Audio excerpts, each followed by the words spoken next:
Thank you very much, Madam Speaker. And you know, when I've listened to this debate, I find myself getting a little hot under the collar. And I think it's because violence against women is something that we are seeing rampantly in this country. We are having municipalities declare it an epidemic. We're having people at the provincial and federal level talking about the needs for shelters, police officers being trained, all of these things.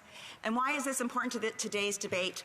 Well, because in my initial quote from my speech a few weeks ago, I stated, I am talking about children and the fact that is what is for children who are seeing 87% of these acts are acts of violence against women. And that is why I'm bringing this up. Yes, we can talk about all of the different elephants in this room because this chamber is a zoo. It is full of lots of jungle animals. But we can deal with more than just one at a time. What I'm saying is you can take more than, you have 10 elephants in the room, take one bite out of one elephant, and that is the violence against women elephant. There is something that we can do. And it may not be, yes, I am speaking to different members, but there is something that we can do here. It is a small bite out of an enormous elephant here. This is one thing that we're asking for. What we're asking for is that children do not have access to pornography under the age of 18. That is what we're asking for. We can talk about all of the horrific things that are going on in this world. I can tell you as politicians and as women, we receive them every day when we want to talk about abuse in language. I don't think there's one member of parliament in this place that has not received something that is absolutely horrifying. And I receive them probably on a daily piece. But if we want to hear from the Privacy Commissioner, if we want to hear from people that may be against this bill, then invite them to committee so they can hear it. Don't just do it because our government, I suggest that our government is going to come up with legislation. I have watched a government that's come up with legislation that has sat there installed and done nothing. And at the end of the day, 79% of women are facing violence. We know that 1 in 2 women are now in domestic violence issues when it used to be 1 in 3 just less than 8 years ago. If we want to make change, do it. Don't just say, my government, I suggest we'll do something in the future. Get off that. We have one woman every 2 days that is being killed. 62 women alone here in Ontario have been killed this year.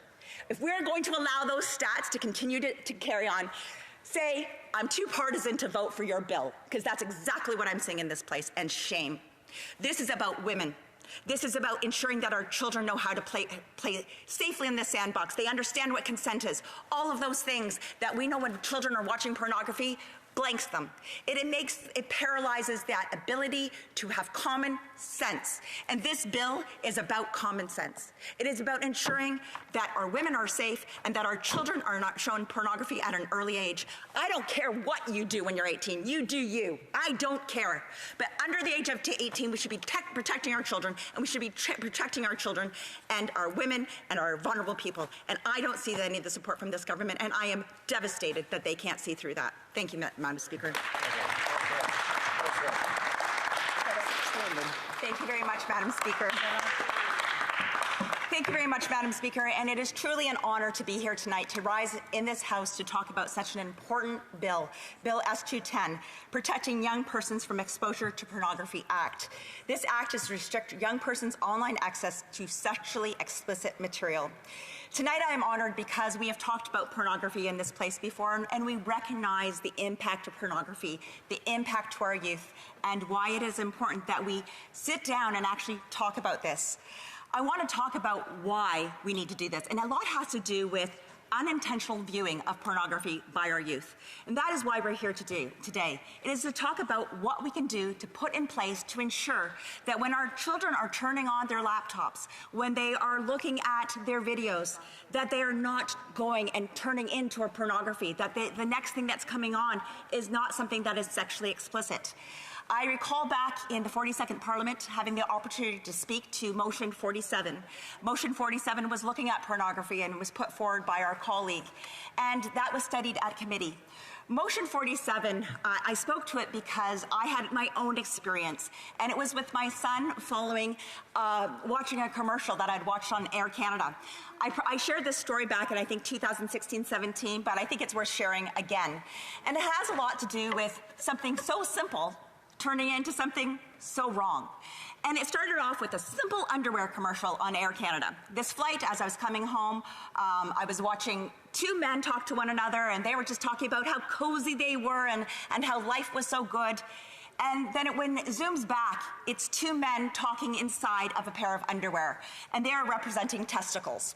And you know, to me, that's just what it is. But they were talking about how comfortable they were.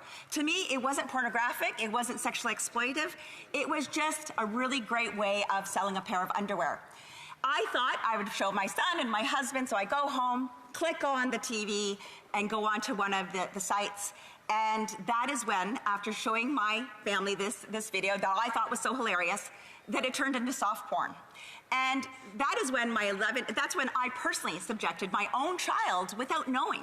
And so if I, as an adult user, well, please don't, I shouldn't say this, because don't take that against me, and to the Winnipeg, member from Winnipeg, that is true. But we have to look at how simple something like this can happen. And so it happened to me as a mom, and then we know that it happens to children. 62% of children have reported that have seen pornography, that their first encounter with pornography was unintentional. 62%. And why is that important? That is important because what does pornography do to a child? And so I'm sorry, I said 62, it's actually 63%. Coming from that, they looked at what the issue was, and it was children having access to pornography. When surveying parents, 83% of parents have suggested that there should be a robust age verification. And that is why I'm going to put on my Status of Women's hat now. I have had the honor to working on really important files since 2015, working with the Status of Women, working as the Shadow Minister for Women and Gender Equality, and understanding the correlation between pornography and sexual violence and acts. And a lot has to do with understanding that 41% of these children who have seen pornography have indicated that it has had a negative impact on their own relationships and their views of the opposite sex. We know that when it comes to misogyny, patriarchy, when it comes to sexual violence, a lot of this is an empower balance. And that is exactly what we see in pornography. So what children are seeing is something that is not reality, but instead they are seeing something very fictitious, very fantasy-like, and then their brains, their maturity, and being able to take this information and have it processed in their brains, it becomes a reality. And in turn, in time, they find that this sexualness, the things that they do become okay. It becomes normalized. And these are things that we should be really caring about. I watched an incredible video, or an incredible documentary. We also had it here. It was called Over 18. And it was focusing on a young boy and different things about a family who were dealing with a child and other children who had come into contact with pornography. And it was showing in this documentary this young boy sitting at the parents talked about the fact that they were sitting in the same room while he was watching pornography. Children become addicted to this kind of stuff. And we know what happens with addiction, what happens to the brain. And we have to know that when we are dealing with young children and we are messing up with their brains in the development, what happens down? 87% of the scenes that you see in pornography are violence against women. 87%. Now, I'm not saying anything about pornography, this or that, on what we should do about adults, but I'm talking about children. The fact that children will see 87% of these acts will be violence against women. This is the stuff that's going into these kids' brains. Is this what our children deserve and need? According to many researchers and studies, children and adolescents may become more vulnerable to effects of pornographic content, and in turn, with their lack of experience and development, they develop an idea of what sex is, and it becomes inappropriate and violent and selfless. Women are considered tools for men's pleasures, and pornography provides violent aggression where they believe this becomes acceptable. Pornography becomes a role model, which leads to unhealthy relationships. And when we talk about violence against women, one of the biggest things we talk about is prevention. So let's start young. Why are we not starting with our young children and ensuring from the time they are young that they understand consent, and that things like pornography should not be put into their brains until they're an adult, where they can make right decisions and right choices and understand relationships, understand who to touch, when to touch, how to touch, and understand that consent. Pornography does none of this. It is not something that we can do and say it is a way of sexually educating our children. It is a way of educating our children to something that is extremely dismissive of women. This is why I want to lead to teen dating, and this is exactly where we're talking about. A child watches this information, and then we have to see what happens. How do they take the information that they have? How do they process it? And how do they react in their relationships? And teen dating, there have been so many studies done on teen dating showing the correlation between pornography and violence, specifically young women who are being forced into sexual acts and impacts their unsafe sex. We know that there is this obsession with sexual fantasy and aggressive behavior, and unfortunately, young women become the victim of that pornography, become a victim of those acts.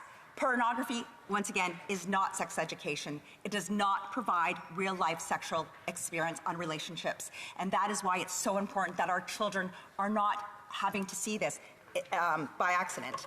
I want to read to you something that was written by Michelle Yeager or Dr. Michelle Yabar and Kimberly Mitchell. I'll ensure to the interpretation. I will send those because I probably have said them wrong, so you won't be able to speak and say what they say. But I would like to read to you a little bit of the information that I have on here. And it's the impact of sexual activities and overall behavior. Pornography use and aggressive behavior in the classroom was found to be significantly correlated with higher consumption levels and associated with more aggressive behavior. Exposure of pornography at a younger age makes individuals receptive to watching coercive or violent porn. Watching more hardcore pornography containing abuse, rape, and child sex is associated with normalizing this behavior. Over time, the embarrassment that may follow from having pornographic interest or engaging in pornographic behaviors may internalize itself, resulting in a decline in mental health and general life satisfaction. Pornography can excite the brain's reward system, which can lead to severe brain alterations akin to those found in drug addictions. Compulsive sexual behaviors are also linked to early pornography exposure. By showing an absence of emotional connection between consensual couples, unprotected sexual contact, and occasionally violence and rape, pornography normalizes sexual harm. Male adolescents may learn that it is okay and even desired to act violently and aggressively toward and degrade their female partners from the aggressive and violent depictions of women that are prevalent in today's pornography. And I read this because I think it's something that we all have to be aware of. We hear of the sexual violence all of the time. Right now, there's statistics, and I wish I could give you an exact statistics, but it's ranging right now between 70 and 80% increase in sexual violence. We need to do something about this. And prevention is one piece, and this is what this bill does. It works on prevention. It is just one of the multiple tools that we can use. I also want to read to you a section, and this is from the Center of Sexual Exploitation, the National Center of Exploitation. Aggressive acts against women in pornography occur in roughly 87% of the scenes, and that is something I brought up earlier. Pornography acts as a form of sexual education, teaching the lesson that female sexual partners ought to enjoy these physical acts, such as hitting, gagging, slapping, or non-consensual sex. I do not think that there is a single member of Parliament in this place that would agree that that is what we want for Canadian children. And that is why I'm here today to say to everybody and to ask for your support of this really, really important bill. And now I'll actually get into the bill. I've talked about why we need this bill, so what is this bill? And I will let the member from Avalon know I'm about to fill you in on this bill. This bill is ensuring that we have age verification. We already know that there are some countries using this. We have countries, we have Germany, France, and the UK, that three are that I can cite. And there are a number of states that are also putting in these types of age verifications. In Germany, they looked at different ways. There's 3 different ways they can do it. And I think there's 100 different providers. There's all of these incredible things that we can do. And technology will lead our way. We know that with age verification that we need to ensure that privacy is protected. And by using, whether it's a third party or a third party person to verify, we need to ensure that information is not passed on for privacy reasons. And there are a multitude of corporations, or of ISP providers or of third-party providers that can provide this type of verification. It's all about the safety of our children. It's all about the safety of their brains, their development, and in turn, the healthy relationships. So in Germany, as I said, they've got some great work that's being done there. In France, they have also passed different pieces of legislation, and some of the principles are in order to reconcile protection of privacy and youth protection through the implementation of online age verification systems for pornographic sites.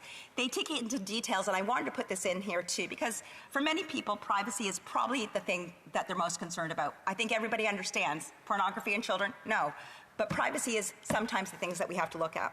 So some of the principles that we must focus on when we're talking about how we ensure that age verification can be done, there has to be no direct collection of identity documentation by the site publisher from the pornographic site, no age estimates based on the user's web browsing history, and no processing of biometric data for the purpose of uniquely identifying or authenticating a natural person. There's all of these different things that can be done. And I think if we look at the technology today, we can even look at the fact that when COVID came in March of 2020, within weeks, we were all online in Zoom. This is all about technology, and there are people out there that can do this work. And I am asking everybody to get on side so that people will be able to do this work. Sorry, I do have more in here, but I think what I want to do is kind of end it off with a very simple piece. And it's a piece on how this started in the United States. And I think what's really important is Billie Eilish. I don't know who knows Billie Eilish in here, but I'm sure if you're under 30, you've probably listened to a Billie Eilish song. All I know is she's a Grammy Award-winning person who has some blue hair once in a while, but she has spoken the truth. And what I really appreciate about this is that she has talked about her own experience. And I want to quote from this. It was December 2021, and Chagall was on her daily news scroll through Apple News when she saw an article describing pop star Billie Eilish's appearance on the infamous Jock show. And this was the Howard Stern show that she had appeared on. Eilish told Stern, and I quote, "I used to watch a lot of porn. To be honest, I started watching porn when I was like 11. I think it really destroyed my brain, and I feel incredibly devastated that I was exposed to porn so early." This is important because we're just talking about a normal individual, somebody that so many young people can relate to. So many people that look at somebody like Billie Eilish and would say, look what this young woman has done with her life. What an incredible artist. These are the words of her. And so when we're looking at mentorship, I think that we should, as parliamentarians, think of the words of Billie Eilish and support this legislation so that we can ensure our children are safe. Thank you very much, Madam Speaker.